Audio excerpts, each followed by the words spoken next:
مزید اس طرح کی ویڈیوز دیکھنے کے لیے ہمارے چینل کو سبسکرائب کریں، ویڈیوز کو لائک کریں اور ان ویڈیوز کو اپنے دوستوں کے ساتھ شیئر کریں۔ شکریہ۔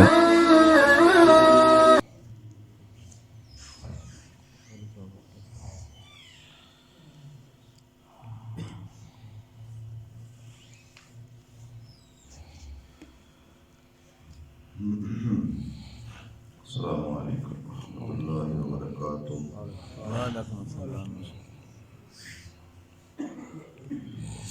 اللہ رب العالمین جل جلالہ واحکم الحاکمین قرآن مجید و فرقان حمید کے اندر ارشاد فرماتا ہے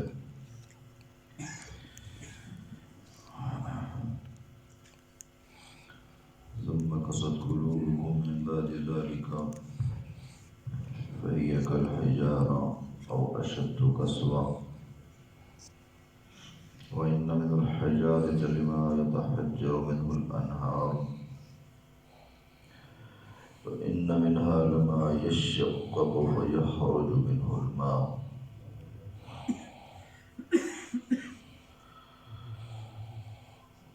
ثم قست قلوبكم، پھر اس کے بعد تمہارے دل سخت ہو گئے،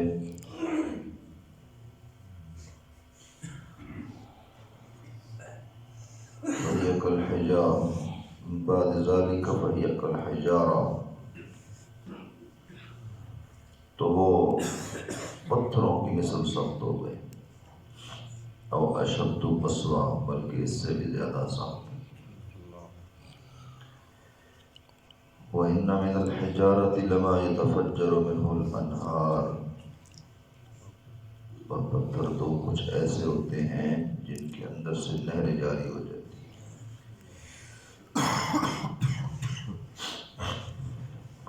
وَإِنَّ مِنْهَا لَمَا يَشَّقَّقُ فَيَخْرُجُ مِنْهُ الْمَاءُ، اور وہ کچھ ایسے ہیں جو پھٹ جاتے ہیں تو ان سے پانی نکلتا ہے۔ وَإِنَّ مِنْهَا لَمَا يَهْبِطُ مِنْ خَشْيَةِ اللَّهِ، اور کچھ پتھر ایسے ہیں جو اللہ کے ڈر سے گر پڑتے ہیں۔ وَمَا اللَّهُ بِغَافِلٍ عَمَّا تَعْمَلُونَ، اور اللہ تمہارے برے اعمال سے بے خبر نہیں ہے۔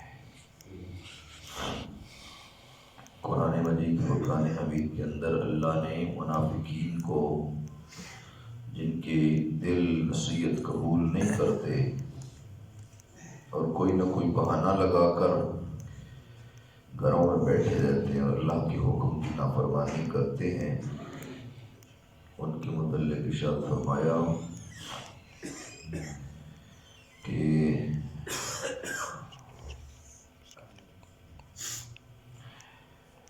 منافقوں کے دل اتنے سخت ہو جاتے ہیں کہ پتھروں کی مانند ہو جاتے ہیں۔ فرمایا پتھر تو کوئی بات نہیں ہے، پتھر سے بھی سخت ہو جاتے ہیں۔ لیکن جب کسی کے دل پر اللہ جل وعلا کی حکم کا اثر نہ ہو تو آپ اس دل کو دل کہیں گے تو پتھر ہے۔ دیکھیں نا، اگر چند گھڑیاں انسان کے اوپر آزمائش، ابتلا، مصیبت آ بھی گئی ہے تو وہ کبھی اس زندگی کے ساتھ کمپیریزن کرے تو صحیح، مقابلہ تو کرے جو زندگی اس نے آسانی میں گزاری۔ آسانی والی زندگی کی اسی خبر نہیں ہے، تکلیف والی زندگی فوراً یاد آ گئی اور فوراً لوگوں کو بتاتا پڑتا ہے، ہائے وائے یہ فلانا مر گیا، فلانا جی گیا، فلانی تکلیف، فلانا گھاٹا، فلانا خسارہ۔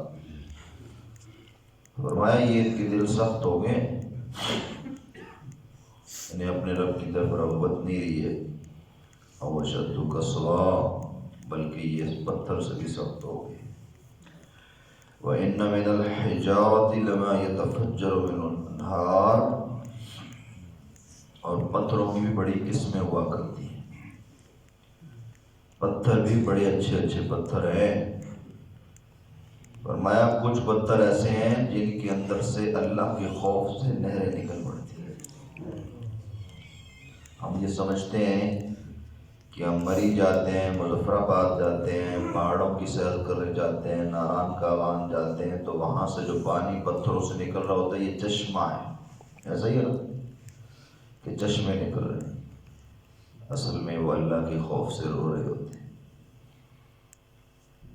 اللہ کے خوف سے ان کے اندر سے پانی بہ رہے ہیں۔ وَإِنَّ مِنَ الْحِجَارَةِ لَمَا يَتَفَجَّرُ مِنْهُ الْأَنْهَارُ، کچھ پتھر تو ایسے ہیں کہ ان کے اندر سے ندیاں بہ رہی ہیں، ندیاں۔ اللہ اکبر۔ وَإِنَّ مِنْهَا لَمَا يَشَّقَّقُ فَيَخْرُجُ مِنْهُ الْمَاءُ،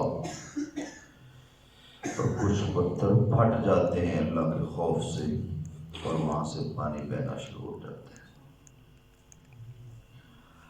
وَإِنَّ مِنْهَا لَمَا يَهْبِطُ مِنْ خَشْيَةِ اللَّهِ، آپ نے بڑے بڑے پہاڑوں سے سلائیڈنگ دیکھی ہے، پہاڑوں سے پتھر خود بخود گر جاتے ہیں زمین میں۔ ہم سمجھتے ہیں کہ یہ سلائیڈنگ کوئی موسمی تغیر و تبدل ہے۔ آپ نے زلزلوں کے درمیان پتھروں کی کیفیت دیکھی ہے، پہاڑوں کی حالت دیکھی ہے، ہم سمجھتے ہیں کہ یہ موسمی تغیر و تبدل ہے۔ کچھ لوگ تو کہتے ہیں کہ زمین جو ہے وہ گائے کے سینگ پر کھڑی ہے، اور گائے جو ہے وہ مچھلی کے اوپر کھڑی ہے، اور مچھلی پانی کے اندر تیر رہی ہے، مچھلی ہلتی ہے تو جناب زلزلہ آ جاتا ہے۔ حالانکہ یہ خام خیالی ہے، اللہ کے حکم سے یہ سارے کچھ ہوتے ہیں، اس کے حکم کے بغیر کچھ بھی نہیں ہے۔ یہ ابھی اللہ کے خوف سے دہلتے نا،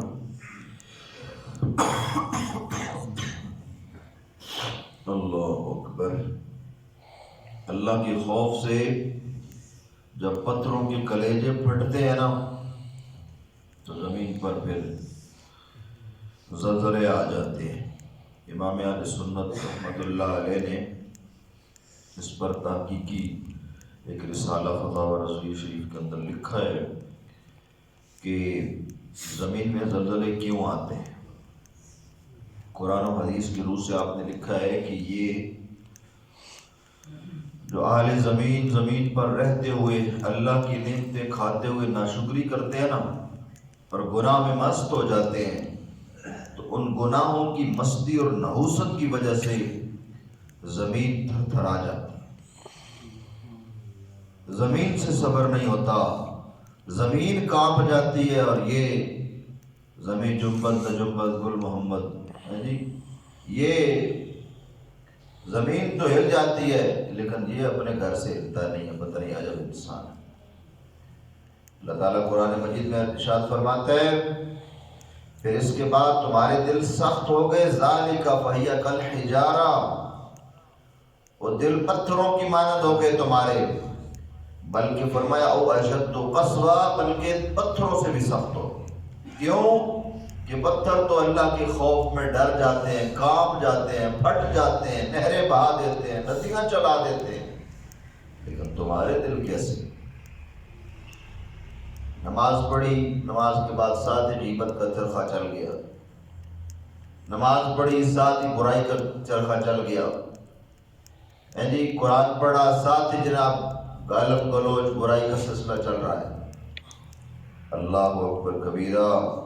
رب فرماتا ہے ڈر جاؤ، سنبھل جاؤ، آج بھی تمہارے لیے یہ ساری نشانیاں میں بتا رہا ہوں، اس دن تمہارا کوئی نہیں سننے والا ہوگا۔ میرا رب فرماتا ہے وَاللَّهُ بِغَافِلٍ عَمَّا تَعْمَلُونَ، جو تم کام کر رہے ہو نا آج کل، جو زندگی کے تھوڑے لمحے کو بے مقصد سمجھ کر ضائع کرتے جا رہے ہو، یہ تمہاری ہر بات سے تمہارا رب واقف ہے، غافل نہیں ہے۔ اس لیے حضور کے غلاموں، ہمیں اپنے رب سے ڈر رکھنا چاہیے۔ خوف والی زندگی بڑی خوبصورت زندگی، بے خوفی زندگی۔ دیکھیں نا، جو کتا اپنے مالک سے نہیں نہ ڈرتا اور مالک کو پڑ جاتا ہے، اس کا کیا علاج کرتے ہیں پتہ ہے نا؟ اسے گولی مار دیتے، اسے زہر کھلا دیتے، اسے مار کے شہر سے باہر دور پھینکاتے ہیں، یہ زہریلا ہو گیا ہے۔ ایسا ہی ہے نا، یہ باولا ہو گیا ہے، یہ نافرمان ہو گیا ہے، اسے مالک کی پہچان نہیں رہی ہے۔ تو جب ہم رب کی نافرمانی کرتے ہیں تو ہمارا کیا علاج ہونا چاہیے؟ حضور کے غلاموں کچھ اپنا مقام پیدا کرو. ہر لحظہ ہے مومن کی نئی شان نئی آن. مومن کی بڑی شان ہے، مومن بڑے مقام والا ہے. حضرت سیدنا شیخ عبد القادر جیلانی قدس سر ربانی کے والد گرامی کا نام تھا موسیٰ جنگی. کیا نام تھا؟ موسیٰ جنگی. موسیٰ جنگی دوست، ایسا شخص جو جنگ سے دوستی رکھنے والا ہو. کتاب پیرا کیک لگے جی بھائی جنگ کرے تھے پیرا نے کہا میں مسیحی پہ بڑھا یا بغیر پہ بڑھا پھر تصویر پھر تصویر. قرآن مجید کہتا ہے کہ مومن کے دو کام ہیں، ایک ہے وَأْمُرْ بِالْمَعْرُوفِ وَانْهَىٰ عَنِ الْمُنکَرِ، ایک کام ہے نیکی کی دعوت دینا، دوسرا کام ہے برائی سے لوگوں کو روکنا. جو ایک کام کرے دوسرا نہ کرے وہ کامل مومن نہیں ہے. اور یہ وہ اللہ کے ولی تھے، اللہ کے بندے تھے جو امر بالمعروف بھی کرتے تھے، نہی عن المنکر بھی کرتے تھے. کافروں سے جنگ کر کے انہیں برائیوں سے روکتے تھے. اللہ اکبر. اس لیے آپ کے والد گرامی کا نام ہے جنگی دوست. اور اللہ کی تابعداری کا یہ جذبہ تھا کہ اب نہر کے کنارے چلتے چلتے ایک سیب پر نظر پڑی تو بھوک نے ستایا، سیب کو اٹھا کر جب منہ کے قریب جانے لگے لے کر جانے لگے تو آپ کو خیال آیا کہ شاید یہ کسی ایسے شخص کا سیب ہے جس سے میں نے اجازت نہیں لی. آپ پھر واپس چل پڑے نہر کے کنارے اور جس درخت کی ٹہنیاں اس نہر کے اوپر جھکی ہوئی تھیں آپ کو خیال ہوا کہ یہ اسی کا سیب ہے. اس کے مالک کے دروازے پر جا کر اس سے اس کا انتظار کرتے اس سے اجازت طلب کرنے لگے کہ مجھے اجازت دیں اور مجھے معافی بھی عطا فرمائیں. اس سیب کے باغ کا مالک کہنے لگا ایسے معافی نہیں ملے گی، پہلے آپ کو ایک عرصہ میرے باغ کی کھرڈی کرنی پڑے گی پھر آپ کو معافی ملے گی. اور فرمایا مجھے قبول ہے، کیونکہ وہ جانتے تھے کہ یہ دنیا کا جو معاملہ ہے اس دنیا میں نپٹا لیا جائے تو بہتر ہے. آخرت میں کئی گنا زیادہ عذاب کا سامنا کرنا پڑے گا. آپ نے کئی سال وہاں گوڑی کی اور جب معافی کے لیے پھر دوبارہ عریضہ پیش کیا تو انہوں نے کہا کہ میری ایک اپاہج لڑکی ہے، آنکھوں سے اندھی ہے، کانوں سے بہری ہے، پاؤں سے لنجی ہے، اس لڑکی سے اگر تم شادی کر لو تو پھر میں تمہیں معافی دے دوں گا. غوث اعظم کے والد اپنی سیرت سے لوگوں کو سمجھا رہے ہیں.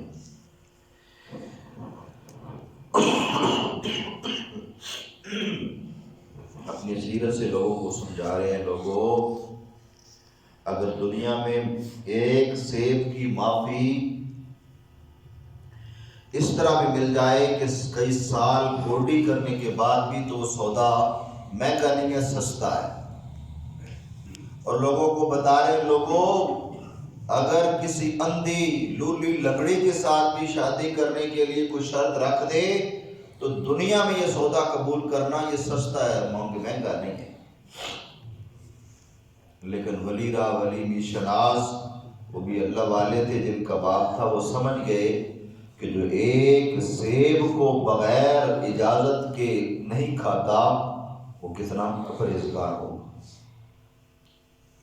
وہ کتنا بڑا پرہیزگار ہو.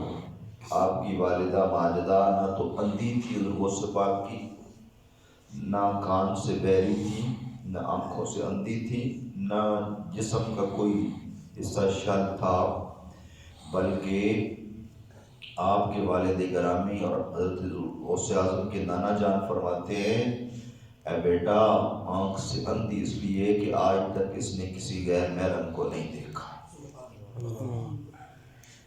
کانوں سے بہری اس لیے بیٹا کہ ساری زندگی اس نے رب کا نام ہی سنا ہے اور کسی کا نام سنا ہی نہیں۔ کاش میری ماں بہن بیٹی بھی اس طرح شوق رکھنے والے، بس شوق ہی رہ گئے ہیں، بابا ہم کرنے والے کوئی نہیں ہیں۔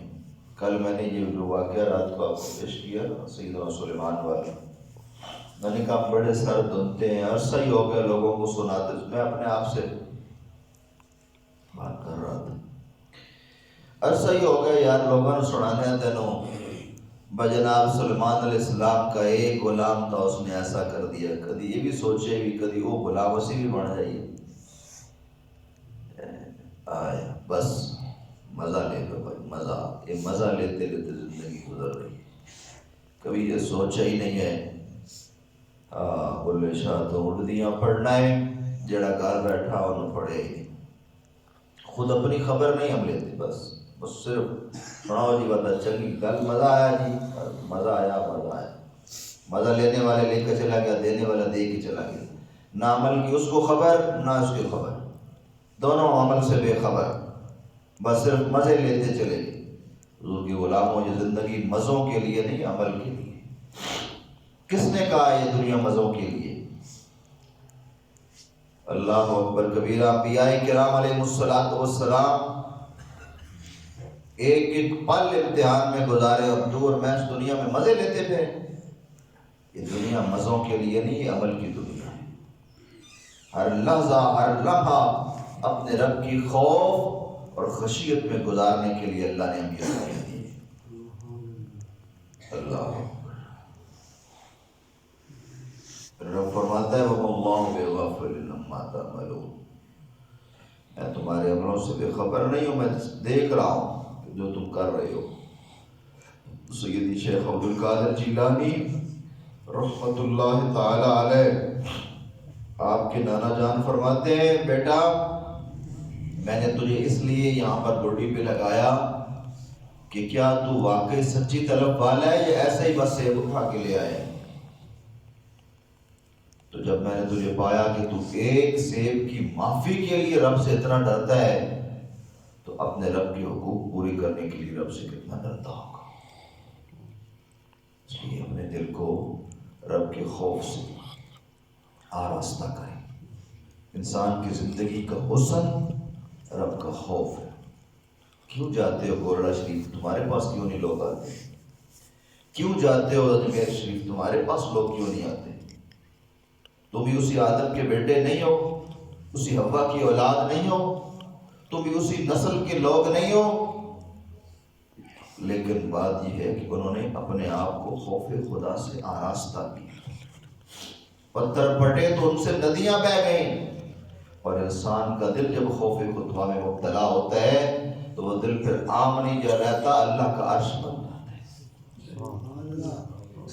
اللہ کا عرش بن جاتا ہے، اللہ کا لا یسانی فی الارض ولا یسانی فی السماء۔ اور بندے میں دنیا میں سماؤں نہ آسمانوں میں سماؤں نہ کائنات کی کسی اور جگہ سماؤں، میں سمانا چاہوں تو قلب مومن میں سما جاتا ہوں۔ میں کسی جگہ ڈیرا نہیں لگاتا، اور اگر ہاں ڈیرا لگانا چاہوں تو قلب مومن میرا عرش بن جاتا ہے۔ اے دل رب سچے دا حجرا، جی جس کے اندر کیا گند ڈالے ہو نکال۔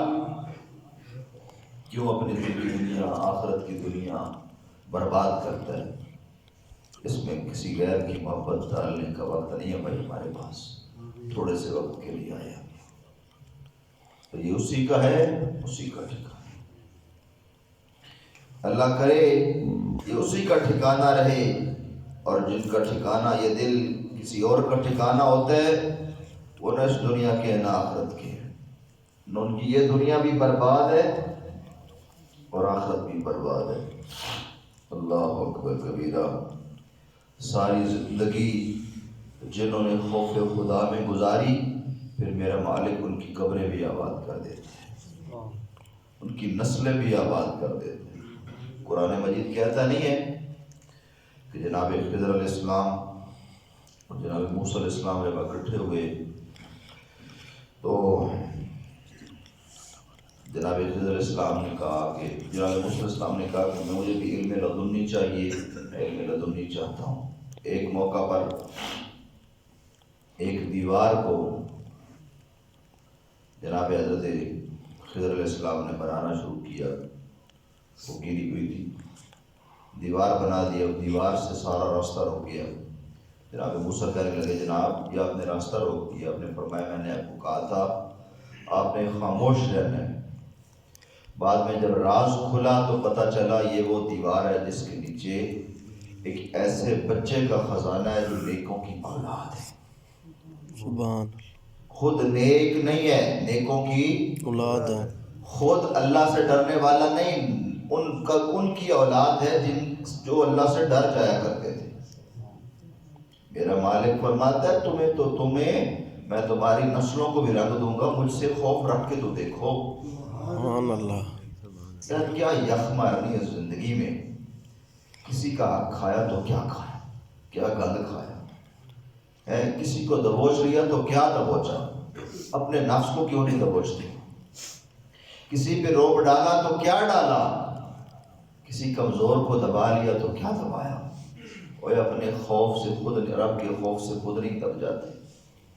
جب ہم رب کے خوف سے دب جائیں گے نا، اللہ ہر ایک چیز کو، ایک نہیں، اللہ ہر ایک چیز کو ہمارے سامنے دبا دے گا، جھکا دے گا۔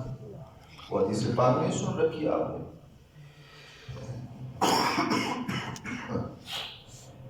صحابی رسول فرماتے ہیں میں ملک کی سفر کے لیے جا رہا تھا اور میرے پاس زاد راہ بھی تھا، کچھ کپڑے بھی تھے اور میں نے پگڑی بنا کر سر پہ رکھی ہوئی تھی۔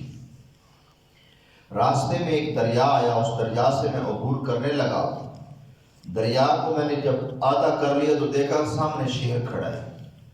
بھیا واپس جاتا ہوں تب بھی موت، آگے جاتا ہے آگے بھی موت، اور جانا بھی ہے۔ فرماتے ہیں میں نے اللہ کا نام لیا، پار ہو گیا۔ جب پار پہنچا نا تو میں نے کہا یا ابا الحارث انا مولا رسول اللہ، او شیر دے پترا تکی خیال کری میں رسول اللہ دا غلام لگا ہوں، او میں رسول اللہ دا غلام ہاں، تکی خیال کری۔ اور فرماتے ہیں میں نے یہ جب کہا نا انا مولا رسول اللہ، اور میں کوئی لگا نہ، میں رسول اللہ نہ غلام ہاں، جب یہ کہنے کی دیر تھی اللہ نے اس شیر کو بلہ بنا کے میرے مسخر کر دیا۔ سبحان اللہ۔ وہ شیر بلی کی طرح میرے پاؤں چاٹنے لگا اور مجھے راستہ دکھانے کے لیے میرا معاون بن گیا، میرا سفر کم کرنے کے لیے میری سواری بن گیا، میرا بوجھ اٹھانے کے لیے میری بردباری والی سواری بن گیا۔ خدا کے آگے سر جھکا کہ سرکشوں کا سر جھکے، جب یہ سر اللہ کے حضور جھک جاتے ہیں تو کائنات کی ہر چیز پھر ہمارے آگے جھک جاتی ہے۔ قرآن نے وعدہ کیا ہے بابا آپ کے لیے اور میرے لیے، تو قرآن نے وعدہ کیا ہے، قرآن کے وعدے سنو۔ قرآن وعدہ کرتا ہے وَسَخَّرَ لَكُم مَّا فِي السَّمَاوَاتِ وَالْأَرْضِ، زمین و آسمان میں جو کچھ ہے ہم نے تمہارے لیے مسخر کیا۔ ہمیں تو کچھ نہیں چاہیے، ہم مالک کائنات کے خالق ہیں۔ رب فرماتا ہے ہمیں کچھ نہیں چاہیے، یہ سب جنتیں، یہ سب عنایتیں، یہ سب ہوائیں، یہ سب خزانے، جو کچھ بھی ہم نے دنیا میں رکھا ہے یہ سب اللہ اکبر۔ پھر بھی انسان ناشکرا، اور جو کہتے ہیں کہ نہیں جی آج کے دور میں دین پر عمل کرنا بڑا کمال بھائی کمال ہے جی۔ یکدم ایک اس گیون دے پیکٹ نال 400 روپے تو برداشت کر گی نا، پیٹرول دے لیٹر نال 100 روپے ود وجے تو جناب برداشت کر گی نا۔ دین پر چلنا اوکھا کیوں، نیچے بھی قالین ہے، اوپر بھی جناب اے سی اور پنکھے ہیں جی، اور گھر کے اندر رضائی ہے، اور یہاں پر جناب آرام اور سکون کا ماحول ہے، اور اس آرام اور سکون کے ماحول کے اندر تو تیرا دین کے اوپر عمل کرنے کو دل نہیں۔ اللہ اکبر کبیرہ۔ حضور اسلام کے غلاموں، زندگی آمد برائے بندگی، زندگی بے بندگی شرمندگی، بندگی کے ساتھ ہی انسان ہے۔ اچھا آپ کو پتہ یہ جو درخت ہیں، درخت ان کی ٹہنیاں گری ہوئی آپ کو راستوں میں نظر آتی، ہم کہہ دیتے ہیں جکڑ آیا جی، مروڑا پیا درخت ڈہ گیا جی، بڑا جکڑ ہے جی، سارے ساڑھے درخت خراب ہو گئے۔ حدیث پاک کے اندر آتا ہے جو ٹہنی اللہ کے ذکر سے غافل ہو جاتی ہے، اللہ اسے فرشتوں کے ذریعے اس درخت سے جدا کر دیتا ہے۔ وہ پھر کیا ہوتا ہے؟ بالن بن جاتا ہے، لوگ اسے جلا دیتے ہیں، ایندھن بنتا ہے۔ جو ٹہنی ذکر خدا سے غافل ہو وہ آگ میں چلی جاتی ہے، اور جو انسان ذکر خدا سے غافل ہو اس کا کیا حال ہوگا؟ آؤ اپنے آپ کو اللہ کے ذکر سے غافل نہ رکھو۔ زندگی آمد برائے بندگی، یہ زندگی صرف بندگی کے لیے اور کسی کام کے لیے۔ میں نے کئی بار عرض کیا بندگی کا معنی ہرگز یہ نہیں کہ ہر وقت تسبیح نماز لوٹا مسجد، بس مسجد تسبیح نماز لوٹا مسجد، نہ، ہر مقام پر رب یاد رہے۔ مسیحی جو رب ہو رہے تھے ٹھیک ہے تو رب ہو رہے، مسجد میں رب ہو رہا ہے، اور کاروباری پھٹے پر رب ہو رہا ہے، وہی رب ہے، اس کو ہر لحظہ ہر لمحہ یاد رکھو۔ سچی زندگی گزارو۔ سچ کے بڑے بڑے فائدے ہیں، اور سچ کی بڑی نعمتیں ہیں، اور سچ کی بڑی رس ہے، بڑا ذائقہ ہے۔ اس کو ذائقہ دیکھ کے، اس کا ذائقہ دیکھ کے ذرا آپ کو پتہ چل جائے گا۔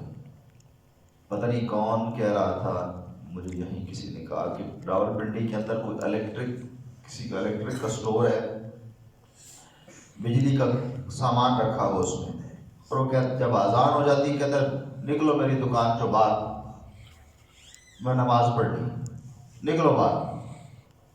اب وہ اس نے بندے رکھے ہو لوگوں کو مسجد سے اپنی دکان سے باہر نکالنے کے، میں واپس آؤں گا تو بھائی سامان دوں گا، پھر نہیں، پہلے نہیں۔ اب لوگ وہاں انتظار کر رہے ہوتے ہیں اس کا کہ یہ بابا جی کب نماز پڑھ کے آئیں تو ہم اس سے سامان لیں۔ اللہ اکبر کی آواز کان میں پڑی ہو، بس بھائی بس اللہ دا پیغام آ گیا، اللہ دا سنے آ گیا، میں اس پیغام سے آگے، سنے سے آگے اور کچھ نہیں کر سکتا، بند کرو دروازہ۔ اتنی مسجدیں بھر دو نا، مسجدیں تنگ ہو جائیں۔